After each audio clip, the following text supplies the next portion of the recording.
और साल के मेला तो ना घूमी, आज गंगापुर के मेला घुमा दी। और सुनी ना, हमार बहनों कहले रहे घुमा देवे खातिर, चली ना। ए सुनी ना, बाली ले आई दो ये सैया, ओठ लाली ले आई दो ये सैया। ए सैया सुन ना, ना ले बाली ले आई दो ये सैया, ओठ लाली ले आई दो ये सैया। कहल तू कोई दो इतना, गंगापुर मेला घुमाही दो ये सैया। कहल तू कोई दो इतना, हमके मेला घुमाई दो ए सैया।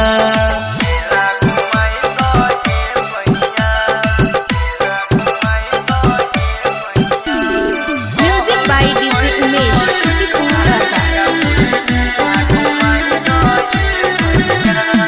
मेला से पहले तू कहलो सजनमा, कोई देव सबक सब पूरा हो।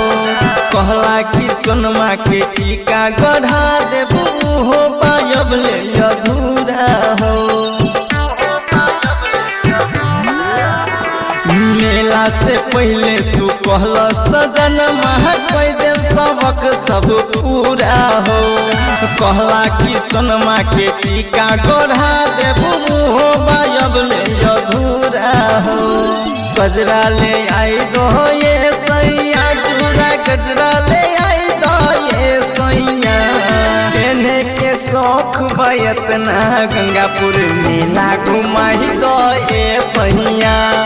कहल तू कोई दो इतना, हमके मेला घुमाई दो ये सैया।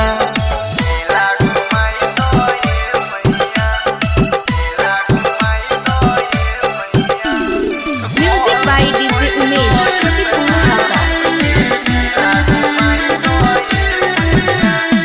बड़कौ दीवाना वारिस बलमुआ, खर्चा से काहे तू डरेला।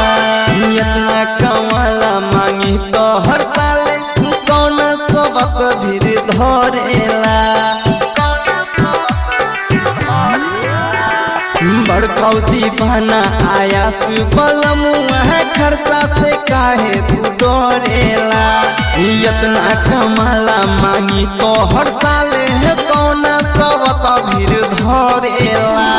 चोली ले आई दो ये सैया, हमके फिल्म देखाई दो ये सैया।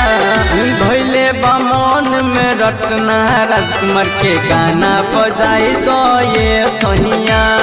कहल तू कोई दो इतना, गंगापुर मेला घुमाई दो ये सैया।